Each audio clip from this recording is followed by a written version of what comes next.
Pelajaran IPS kelas 9 semester 2 bab 4 Indonesia dari masa kemerdekaan hingga masa reformasi. Bagian 3. 4. Perkembangan politik Indonesia pada masa kemerdekaan. A. Republik Indonesia Serikat. Sesuai hasil kesepakatan konferensi meja bundar, bentuk negara kesatuan Republik Indonesia berubah menjadi Republik Indonesia Serikat RIS. Republik Indonesia Serikat RIS berdiri pada tanggal 27 Desember tahun 1949 dengan Undang-Undang Dasar sementara sebagai konstitusinya. Sesuai dengan isi konstitusi baru itu, negara berbentuk federasi dan meliputi seluruh daerah Indonesia. Yang tergabung dalam federasi ini antara lain adalah sebagai berikut. Negara bagian yang meliputi Negara Indonesia Timur, Negara Pasundan, Negara Jawa Timur, Negara Madura, Negara Sumatera Selatan, Negara Sumatera Timur, dan Republik Indonesia. Satuan-satuan kenegaraan yang meliputi Kalimantan Barat, Kalimantan Timur, Kalimantan Tenggara, Banjar, Dayak Besar, Bangka, Belitung, Riau, dan Jawa Tengah. Daerah Swapraja yang meliputi Kota Waringin, Sabang, dan Padang. Sistem pemerintahan RIS dipegang oleh Presiden dan Menteri-Menteri di bawah Perdana Menteri. Terpilih sebagai Presiden RIS adalah Soekarno setelah ia menjadi calon tunggal dalam pemilihan Presiden RIS tanggal 15 Desember tahun 1949.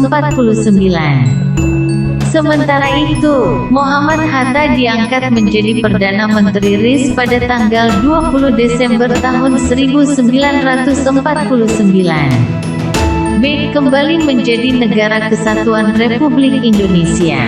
Bentuk negara Republik Indonesia Serikat RIS ternyata tidak sesuai dengan cita-cita kesatuan dan persatuan bangsa Indonesia. Oleh karena itu, muncul gerakan-gerakan untuk mengubah bentuk negara kembali menjadi Negara Kesatuan Republik Indonesia (NKRI). Rakyat di negara-negara bagian mengadakan demonstrasi untuk membubarkan RIS dan menuntut kembali ke dalam NKRI. Pada bulan April tahun 1950, hampir seluruh negara bagian dan satuan-satuan kenegaraan telah bergabung dengan Republik Indonesia, kecuali Negara Indonesia Timur dan Negara Sumatera Timur. Berkat pendekatan dan ajakan yang dilakukan, Negara Indonesia Timur dan Negara Sumatera Timur akhirnya menyatakan keinginannya untuk bergabung kembali ke dalam NKRI. Kedua negara bagian tersebut kemudian memberikan mandatnya kepada pemerintah RIS guna mengadakan pembicaraan mengenai pembentukan negara kesatuan dengan pemerintah Republik Indonesia pada tanggal 12 Mei tahun 1950. Pada tanggal 19 Mei tahun 1950, ditandatangani sebuah piagam persetujuan antara pemerintah RIS dan pemerintah Republik Indonesia. Piagam itu menyatakan kedua pihak dalam waktu singkat akan bersama-sama melaksanakan pembentukan negara kesatuan. RIS pun bubar dan berganti menjadi Republik Indonesia pada tanggal 17 Agustus tahun 1950. Bersamaan dengan itu, Kabinet RIS yang dipimpin Muhammad Hatta mengakhiri masa tugasnya. C. Gangguan keamanan. 1. Pemberontakan PKI Madiun 1948. Pemberontakan ini terjadi pada tanggal 18 September tahun 1948 yang dipimpin oleh Musso. Tujuan dari pemberontakan PKI Madiun adalah ingin mengganti dasar negara Pancasila dengan komunis serta ingin mendirikan Soviet Republik Indonesia. Pemberontakan PKI Madiun melakukan aksinya dengan menguasai seluruh karesidenan Pati. PKI juga melakukan pembunuhan dan penculikan ini secara besar-besaran. Pada tanggal 30 September tahun 1948. Pemberontakan PKI Madiun berhasil ditumpas oleh TNI yang dibantu oleh rakyat. Di bawah pimpinan Kolonel Gatot Subroto, Panglima Divisi H Jawa Tengah bagian Timur, dan Kolonel Sungkono, Panglima Divisi Jawa Timur. 5. Perkembangan ekonomi Indonesia pada masa kemerdekaan. Pada masa kemerdekaan keadaan ekonomi bangsa Indonesia masih belum stabil. Hal ini disebabkan oleh masalah-masalah ekonomi yang terjadi saat itu. Masalah-masalah tersebut antara lain sebagai berikut. A. Permasalahan inflasi. Beberapa bulan setelah proklamasi kemerdekaan, bangsa Indonesia mengalami inflasi yang terlalu tinggi, hiperinflasi. Inflasi terjadi karena mata uang Jepang beredar secara tak terkendali. Pada saat itu, pemerintah tidak dapat menyatakan mata uang Jepang tidak berlaku karena belum memiliki mata uang sendiri sebagai penggantinya. Kas negara pun kosong, pajak dan bea masuk sangat kecil. Untuk mengatasi masalah ini, pemerintah mengambil kebijakan berlakunya mata uang Dejavasce-Bank, mata uang pemerintah Hindia Belanda dan mata uang pendudukan Jepang. B. Blokade laut. Blokade laut yang dilakukan oleh Belanda dimulai pada bulan November tahun 1945. Blokade ini menutup pintu keluar masuk perdagangan Indonesia. Akibatnya, barang-barang dagangan milik Indonesia tidak dapat diekspor, dan Indonesia tidak dapat memperoleh barang-barang impor yang sangat dibutuhkan. Tujuan Belanda melakukan blokade ini adalah untuk meruntuhkan perekonomian Indonesia. Dalam rangka menghadapi blokade laut ini, pemerintah melakukan berbagai upaya, diantaranya sebagai berikut. 1. Melaksanakan program pinjaman nasional. Program pinjaman nasional dilaksanakan oleh Menteri Keuangan Surahman dengan persetujuan dari Badan Pekerja Komite Nasional Indonesia Pusat (BPKNI). Pinjaman yang direncanakan sebanyak 1 miliar rupiah dan dibagi atas 2 tahap. Pinjaman akan dibayar kembali selambat-lambatnya dalam waktu 40 tahun. Pada bulan Juli tahun 1946,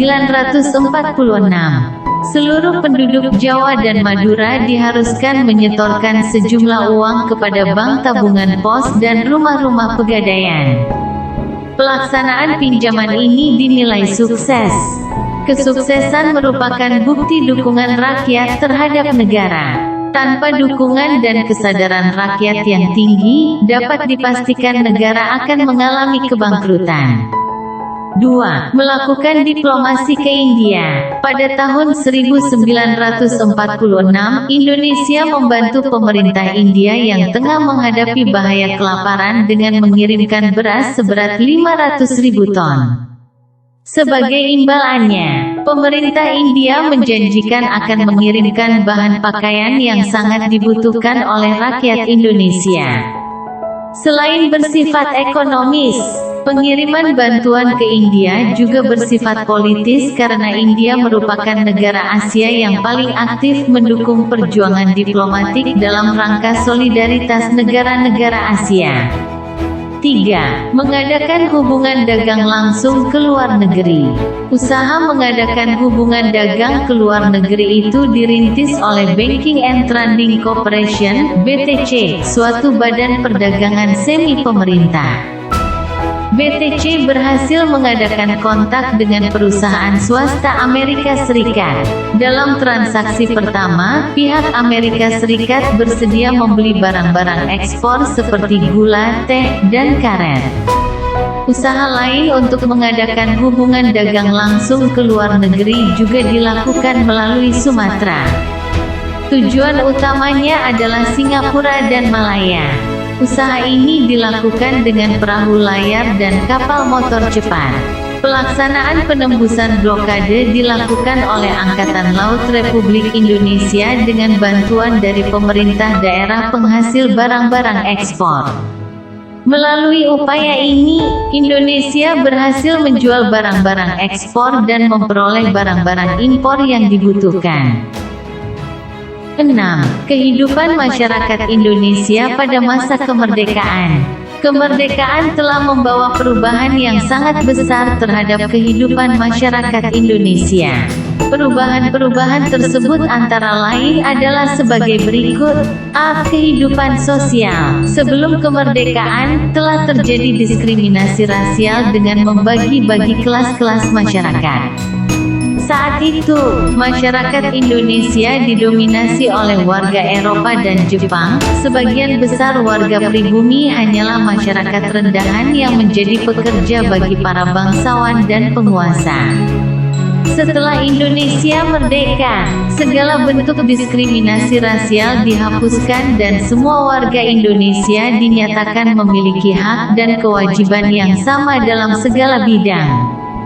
B. Pendidikan. Pada masa penjajahan, kesempatan memperoleh pendidikan bagi anak-anak Indonesia sangat terbatas.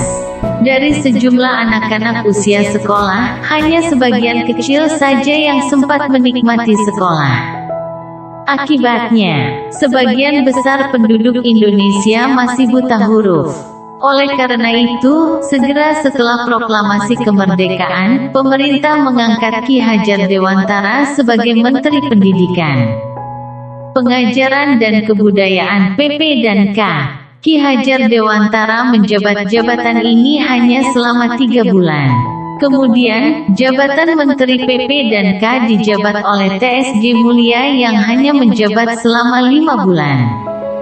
Selanjutnya, jabatan Menteri PP dan K dijabat oleh Muhammad Syafii. Kemudian, ia digantikan oleh Suwandi. Pada masa jabatan Suwandi, dibentuk Panitia Penyelidik Pengajaran Republik Indonesia yang bertugas untuk meneliti dan merumuskan masalah pengajaran setelah kemerdekaan. Setelah menyelesaikan tugasnya, panitia ini menyampaikan saran-saran kepada pemerintah. Kemudian, disusunlah dasar struktur dan sistem pendidikan di Indonesia. Tujuan umum pendidikan di Indonesia merdeka adalah mendidik anak-anak menjadi warga negara yang berguna, yang diharapkan kelak dapat memberikan pengetahuannya kepada negara. Dengan kata lain, tujuan pendidikan pada masa itu lebih menekankan pada penanaman semangat patriotisme. Pendidikan pada awal kemerdekaan terbagi atas 4 tingkatan, yaitu pendidikan rendah, pendidikan menengah pertama, pendidikan menengah atas, dan pendidikan tinggi. Pada akhir tahun 1949, tercatat sejumlah 24.775 buah sekolah rendah di seluruh Indonesia. Untuk pendidikan tinggi, sudah ada sekolah tinggi dan akademi di beberapa kota seperti Jakarta, Klaten, Solo dan Yogyakarta. Selain itu, ada pula universitas seperti Universitas Gadjah Mada. C. Kebudayaan. Dalam bidang kesenian, banyak muncul lagu yang bertemakan nasionalisme yang diciptakan oleh para komponis seperti Cornel Simajuntak, Kusbini, dan Ismail Marzuki. Lagu-lagu tersebut antara lain, Bagimu Negeri, Halo Halo Bandung, Selendang Sutra, dan Maju Tak Gentar.